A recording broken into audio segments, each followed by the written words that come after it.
Mohamed Yerma, c'est un citoyen tchadien, né à Béché en 1943, dans une famille modeste. Et c'est là où j'ai fait mon école coranique avec mon grand-père qui a enseigné le Coran à des centaines des habitants d'Abéché. Et c'est là où aussi j'ai fait mes études primaires entièrement en arabe. Et c'est pourquoi j'ai toujours dit à mes amis que le français, moi, je l'ai appris dans la rue. Je ne l'ai pas appris du tout à l'école. Et donc, j'étais un jeune, dès le départ, mu par un sentiment religieux profond. Déjà à 13-14 ans, je faisais de khutbah, des discours tous les vendredis, et je change de mosquée en mosquée.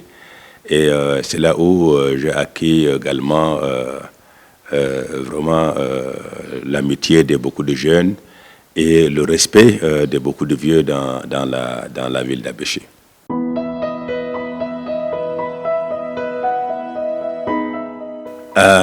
Évidemment, par un concours pour le recrutement des enseignants en langue arabe.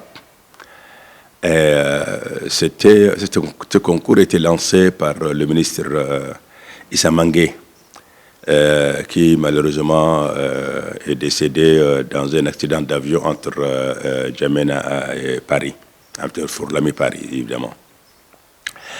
Ce concours étant admis, j'étais affecté dans un lieu mal rédigé sur la décision.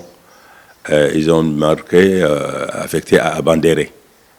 Bon, il y en a qui ont confondu, ils ont dit donc peut-être c'est Bidère, d'autres ont dit non, c'est un village qui est dans le Massinia. Et j'ai fait les deux voyages, et à la fin, à l'époque, il y avait encore des sous-préfets français. Que chacun me renvoie et me dit non, je n'ai pas cette école-là dans ma circonscription. Et donc, je suis revenu au ministère de l'Enseignement.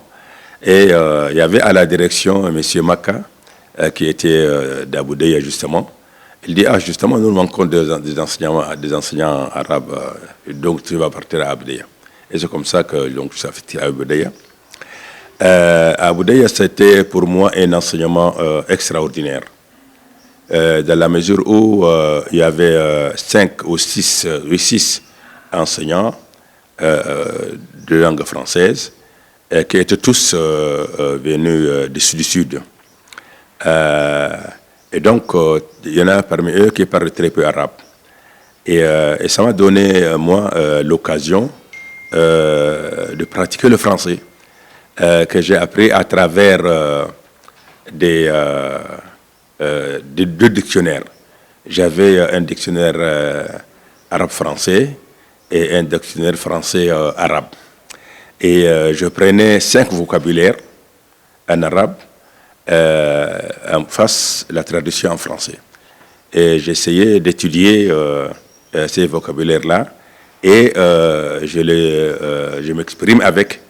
Dans la journée, j'ai fait tout pour les utiliser pendant mes conversations avec mes collègues enseignants en français. Et au bout de 9 mois de l'année scolaire, je me suis retrouvé avec un énorme vocabulaire que j'utilisais en désordre parce que je n'avais pas appris la règle grammaticale. Donc, je confondais les temps, n'est-ce pas, entre le présent, le futur ou l'imparfait. J'alignais seulement de gros mots, parce que je les ai appris dans le dictionnaire. Et Dieu merci, un certain monsieur Adam Prosper, qui est un gars de Guéra, qui a été affecté aussi dans la région. Et quand il m'a vu parler comme ça, il a dit non, ça ne va pas. Moi, j'ai un petit livre là de grammaire. Et je vais te faire comme ça, un peu respecter les temps. Et effectivement, après 3-4 mois, j'ai réussi à améliorer mon français. Et cela m'a permis de revenir à Béché faire le concours de CASD, le certificat d'études de second degré, qui est considéré comme le BEPC à l'époque. Et ça permet d'accéder à l'école normale. Et c'est comme ça que je t'ai admis. J'ai fait l'école normale 2 ans. Et donc voilà, mon passage à Abu c'était un passage très riche.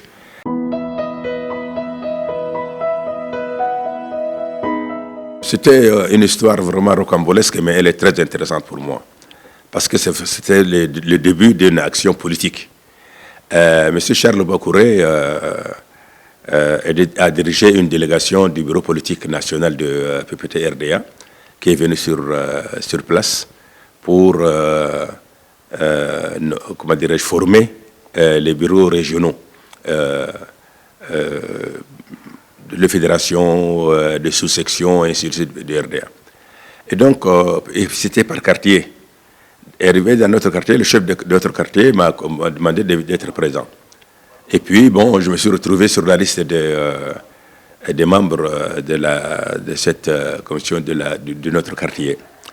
Et alors, j'avais suggéré au chef de notre quartier de faire, avant d'aller vers la formation de la fédération, il faut que nous nous entendions sur les gens que nous allons élire. Et effectivement, on a tenu une réunion chez Al-Hajj Ibrahim à Damou.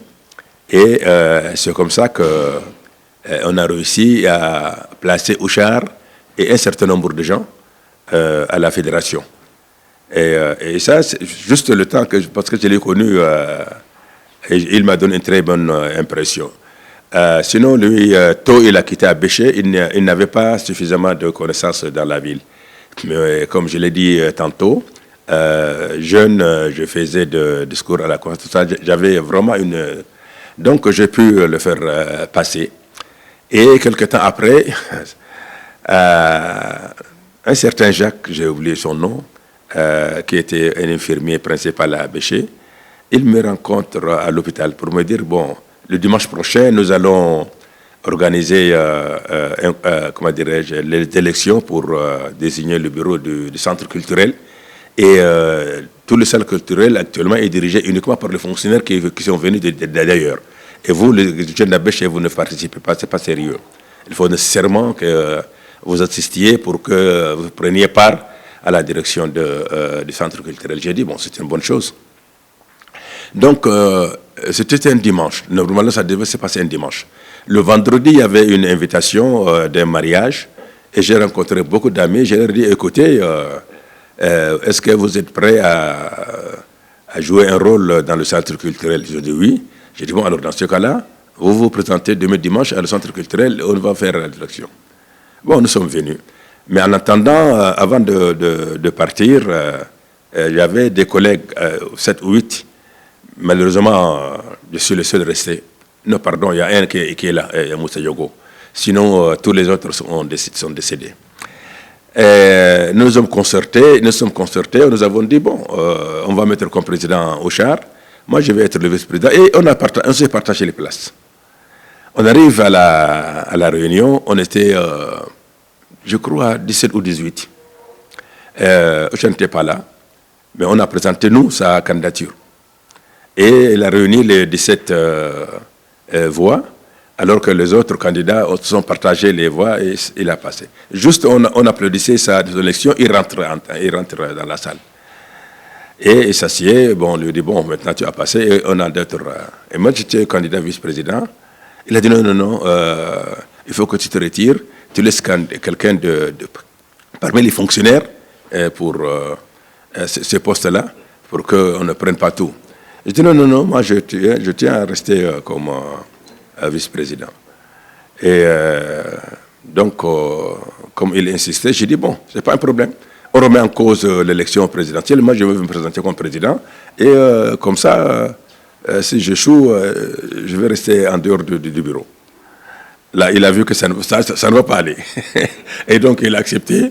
J'étais devenu le vice-président. Et c'était un centre qui a mobilisé à Béché parce qu'on organisait des jeux de pétanque, on organisait des jeux de cartes, on organisait des soirées dansantes avec Issa Moussa, le défunt Issa Moussa, un grand chanteur. Vraiment, on a mobilisé la ville. Et c'est à la suite de ça que nous avions également essayé d'organiser un grand meeting en convoquant même les villages autour d'Abéché pour dire que depuis l'arrestation de nos dirigeants, Mohamed Abdelkarim, Abou Nassour, tous ceux-là qui ont été arrêtés en 1963, on n'a aucun représentant au bureau national BPN de RDA. On a critiqué suffisamment le gouvernement. Le préfet Maman Martin a fait son rapport et aussitôt, Ochar est convoqué en N'Djamena et nommé membre du bureau national. Après 2-3 mois, il est revenu pour dire, bon, maintenant on organise, c'est ça votre question maintenant, on organise la jeunesse du PPT-RDA. Sachant qu'Abéché n'était pas du tout PPT-RDA. Avant la dissolution des partis politiques, Abéché était entre UDT et MSA. Le RDA était vraiment minoritaire. Bon, maintenant que Ochar est membre du bureau politique et les partis politiques sont dissous, ben on a dit, bon, on organise un mouvement de jeunesse pour le PPT-RDA. Là encore, il y a eu les mêmes problèmes. Nous sommes organisés. On a fait des contacts avec l'ensemble des quartiers que nous connaissons très populaires. Et nous nous sommes arrangés pour avoir les postes que nous voulions. Et dès qu'on allait juste à la réunion, au chercheur présent pour dire quel est le bureau que vous avez. On a dit voilà. Toi, tu vas être le président. Je suis encore le vice-président et autres. Non, on met Adam Gourgoum. Je dis non, je n'accepte pas. Sinon, on remet en cause exactement ce qui s'est passé pour la formation du centre culturel. Bon, il était obligé d'accepter et effectivement, nous avons réussi à passer le président, le vice-président, mais le reste des postes, les gens ont refusé. Il y a un quartier que nous n'avons pas tenu compte au départ, c'était Tordona. Et on s'est appuyé sur Hilele et comment dirais-je, Kamine. Ça, ce sont des quartiers d'Abéché. Mais on n'a pas tenu compte de Tordona qui a fait une grande mobilisation. Et donc, ils ont dit non. Ils ont imposé leur candidat. Et par des élections, vraiment, il a passé. Donc nous avons perdu le poste de secrétaire général. On a arrivé sur le poste de trésorier. Là encore, on a eu beaucoup de problèmes. En tout cas, et c'est comme ça que on a relancé le mouvement de jeunesse. Quelque temps après, il fallait renouveler le bureau le conseil municipal. Et il se trouve que le maire Djemé défunt et Ochar était parti avec le président Tombalbaye à Abidjan pour une conférence, pour une visite officielle en Côte d'Ivoire. Et ils m'ont chargé de m'occuper vraiment de l'élection de la ville, l'élection municipale. Je me suis occupé, ça s'est bien passé. Nous étions élus à 27 membres. Donc, j'ai fait le tour des membres par la suite pour dire, bon, on garde Djemé comme maire, il n'y a pas de problème. Mais le vice-président, le premier, comment dire, deuxième maire, troisième, quatrième maire, bon, on préfère mettre tel. On a choisi 3 personnes. Mais en tout cas, moi, je n'étais pas dedans. Et j'ai fait avec moi mobilette de porte à porte. J'ai réussi vraiment la majorité. Ochar, le maire et le préfet, Mohamed Martin, reviennent et ils convoquent une réunion pour que le lendemain, on tient à faire l'élection des adjoints. En fait. Alors, le préfet nous apprend que, bon, Forlami à l'époque a désigné le maire et le reste, le maire et l'adjoint. Et vous avez maintenant le secrétaire général, les 2 adjoints, c'est à vous de désigner. Je dis, mais ce n'est pas normal, monsieur le préfet. Le maire doit être élu par son conseil municipal. Il a dit, en tout cas, ce sont des décisions, nous, on vous apprend seulement des décisions qui sont déjà prises par le bureau politique. Bon. Donc, on a conservé les autres postes que nous avons, sur lesquels nous nous sommes entendus. Le lendemain, la réunion, tout le monde m'a abandonné. Parmi les 17 voix que j'ai, comment dirais-je, récupérées, plutôt, j'ai convaincu à voter pour telle personne, y compris les gens qu'on a désignés, ils se sont retirés, ils ont vu la menace, ils se sont retirés. Il y avait 2 personnes seulement qui nous ont soutenus. Nous sommes restés 3 sur 17 voix. Et c'était une leçon très importante. Et cette leçon-là a continué avec moi jusqu'au CST. Et c'est malheureux. Et c'est malheureux. C'est difficile de s'entendre avec les gens qui pensent seulement à des intérêts personnels.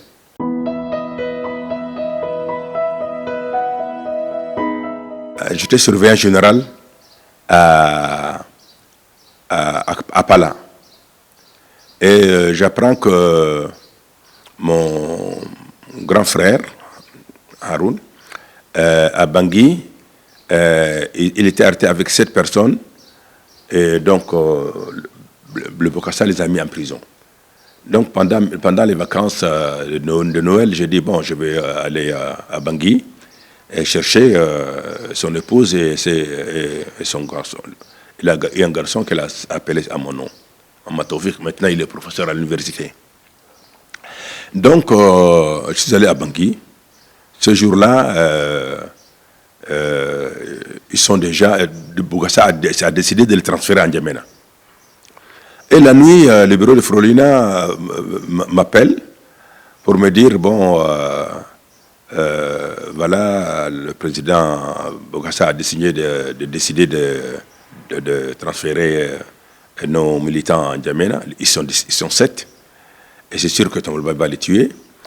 Et donc, toi, tu as au moins un grand frère là parmi ceux-là. Et on voudrait avoir ton opinion sur l'affaire. Parce que nous avons désigné 2 personnes qui doivent... on a déjà acheté les billets. Pour qu'ils voyagent avec cet avion-là. Ils vont détourner l'avion pour l'Algérie. J'ai dit, est-ce que les gens que vous avez désignés pour faire le voyage, ils sont là? Ils ont dit non, oui, ils sont là. Il y a Mohamed qui est là, et il y a Fatima Kéléfi que tu as vu à l'entrant. J'ai dit, je peux leur poser des questions? Ils ont dit, évidemment, on t'a appelé pour ça. J'ai dit, Fatima et Mohamed, est-ce que vous pouvez me dire... si vous avez voyagé déjà par avion? Non, ni l'un ni l'autre. Ils n'ont jamais voyagé par avion. J'ai dit, mais quelles sont les armes avec lesquelles vous allez détourner l'avion? Nous avons un pistolet. Est-ce que vous savez le nombre d'heures, le temps que met un avion de Bangui pour Lami? Ils ont dit non. Je dis, mais de cette façon-là,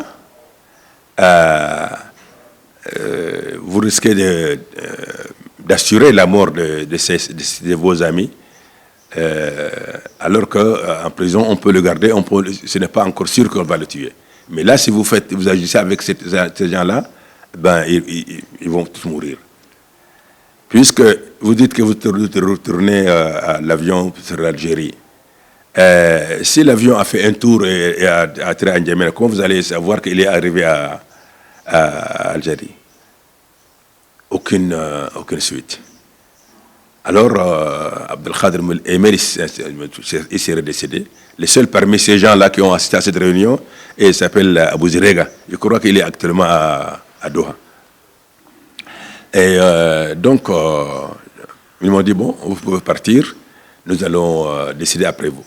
J'ai dit, vous me permettez un conseil? Ils m'ont dit, oui. J'ai dit, reprenez vos billets là, achetez-vous des moutons et priez Dieu pour vos amis. Effectivement, c'est ce qu'ils ont fait. Donc, ils ont renoncé à cette... Donc, au retour de ce voyage-là, j'ai écrit au président Tombalbaye une lettre que j'ai postée à la lettre. J'ai dit, puisque mon grand frère m'a dit, j'étais parti le voir au commissariat. Il m'a dit, je te demande une seule chose. Et mon fils, que j'ai nommé à ton nom, tu dois comment dirais-je, le surveiller, lui apprendre la vie, il doit faire ses études et il doit s'engager dans le Frolina. Ça, c'est la mission que je te confie. Je dis merci. Donc, de retour, j'ai écrit au président Tolbaï pour lui dire que, bon, il me connaissait déjà parce que quand j'étais le vice-président de jeunesse, il a passé à Béché en visite avec le président Diori et j'ai présenté beaucoup de... Donc, il me connaissait déjà. Et surtout, je lui ai posé aussi des questions. Il a organisé une sorte de conférence-débat à la maison des jeunes à Béché. Et là encore, je lui ai posé une question parce qu'il a dit, moi qui dirige le Tchad, et tous les présidents qui vont me succéder, celui qui n'aura pas connu l'histoire de Ouaddaï et l'histoire d'Abéché particulièrement, ne comprendra rien sur le reste du Tchad. Ça, c'est son propos. Et c'est pourquoi je lui ai posé la question sur le même aspect. J'ai dit, est-ce que c'est la raison pour laquelle en 1963, votre délégation avait arrêté tous les oulémas et les membres du bureau du MPS, du MSA? Il me dit non, ça n'a rien à voir avec. Ce que j'ai dit, c'est l'historique et tu es encore jeune, tu le sauras plus tard. Bon, donc c'est pour dire que, donc je lui ai écrit pour dire, bon, je vais, s'il pouvait m'envoyer comme dans une ambassade, et particulièrement je préfère aller au Soudan. Il se trouve que, entre-temps, Abderrahmane Moussa, l'ancien ministre de l'Intérieur, il était nommé ambassadeur au Soudan. Et, alors qu'il se trouvait comme sous-préfet à Gounagaya. Et moi, je suis surveillant général au CEG de Pala. Et tous les dimanches, on se retrouvait, soit chez moi à Pala, il vient de Gounagaya. Nous avons Assil qui était Assil Ahmad Akhbash, qui était préfet adjoint à Moundou. Et Ourada Yacoub, tous morts, Dieu merci. Il est à Doba. Et nous avons Noémie, le grand frère le responsable actuellement de Le Temps, le journal Le Temps là. Donc un groupe d'amis comme ça, avec Bangui-Dana qui est sous-préfet à Léré, on se retrouve une dizaine chaque semaine, soit chez moi à Pala, soit on a à Gourgaya, des fois on va à Mondu.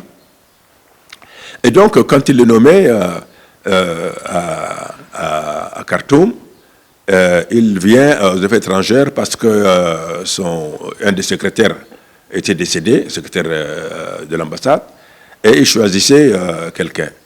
Bon, et on lui a montré ma demande. Il dit, ah, c'est une très bonne chose. Celui-là, il lui faut me faire à Khartoum. Et c'est comme ça que Abdelmous a insisté pour que je sois nommé à Khartoum.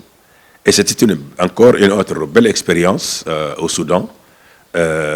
J'assumais en même temps le service du consulat à l'ambassade. Et j'avais, sur la demande d'un des amis de Tombalbaye, c'est comment dirais-je, il s'appelle, j'ai oublié son nom, Garo Vanian, oui. Donc, il m'a demandé de faire un rapport parce qu'il faut que le président Tombalbaye vienne visiter le Soudan. Et tu lui expliques la situation en dehors de rouage officiel parce que quand ça passe aux affaires étrangères, ça risque de rester avec le directeur, tout ça. Moi, je vais le remettre main à main. Donc, j'ai fait une lettre. Et j'ai expliqué la nécessité de coopérer avec le Soudan, et en particulier sur des domaines dont le Soudan regorge de cadres, particulièrement à l'agriculture ou à l'élevage, et compte tenu du fait que les deux régions se ressemblent parfaitement, j'ai dit on va beaucoup profiter de ces gens-là qui ont les mêmes terrains que nous, au lieu de faire venir des Européens sur des experts étrangers. Il a beaucoup apprécié et finalement il est venu au Soudan. Et là, pendant son séjour au Soudan, encore, c'est moi qui ai traduit ses discours, tout ça.